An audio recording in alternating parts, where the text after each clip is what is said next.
නිමේෂ් කොහොමද ඔයාගේ තාත්තට? එයා දැන් හොඳින්ද? තාත්තා දැන් හොඳින් මිස්. අද ටිකට් කපන කතාවක් ડોක්ටර් කිව්වා. බයික් එක හැප්පුණ වෙලේ ඔයාට තුවාල වුණාද? නෑ මැඩම් මම හොඳින්. එහෙනම් හොඳයි. ඒකට කමක් නෑ අපි කාර් එක හදා ගන්නම්. මෙතන වැදගත්ම දේ ඔයා හොඳින් ඉන්න එක. මැඩම් මට කියනවද මේ කාර් එක හදාගන්න ඔයාට කීයක් විතර යයිද කියලා? මට සල්ලි පස්සේ හම්බුනහම මං ටික ටික හරි මැඩම්ට ඔක්කොම සල්ලි ගෙනල්ලා දෙන්න. හරි එහෙනම් ඔයා ගාව දැන්ට තියෙන සල්ලි දීලා යන්නකෝ. ඒ ඇති. ඉන්නකෝ මැඩම් මං ගාව රුපියල් 2000ක් තියෙන්නේ. ඔච්චරයි මැඩම් මං ගාව තියෙන්නේ. අනේ ස්තුතියි ඕක ගත්තට.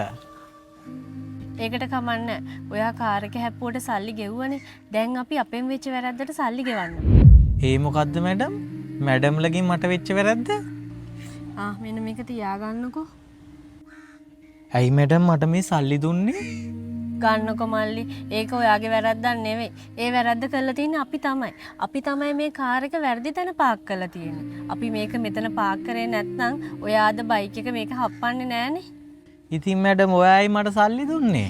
ඕකත් අරන් ගිහිල්ලා ඔයාගේ තාත්තගේ හොස්පිටල් එකේ බිල් එක ගෙවන්න. අනේ නෑ මැඩම් මට මේ සල්ලි එපා. නෑ මල්ලි, ඔයා මේ සල්ලි ගන්න. මං ඔයාගේ අවංකකමට තමයි මේ සල්ලි ගෙවන්නේ. ඔයා වගේ අවංක මිනිස්සු මේ ලෝකේ දැන් හරි අඩුයි. ඔයාට තිබ්බනේ මල්ලි ඕන්නම් මේ කාර් එකේ ෆෝන් නම්බර් එක ලියන්න නැතුව යන්න. ඉතින් ඔයාගේ අවංකකමට ලැබුණු තෑග්ගක් කියලා හිතන්න මල්ලි මේක. අනේ thank you madam thank you. ගොඩක් පිං. හරි මල්ලි, ජීවිතේ ලේසි නැහැ. අපි හැමෝම වැරදි කරනවා. ඒත් අපි අපේ අවංකකම නැති කරගන්න නරකයි වැරදි නිසා. ඔව් මැඩම් ඔයා හරි. මම යනවා. හරි පරිස්සමට යන්න. අපි යමුද?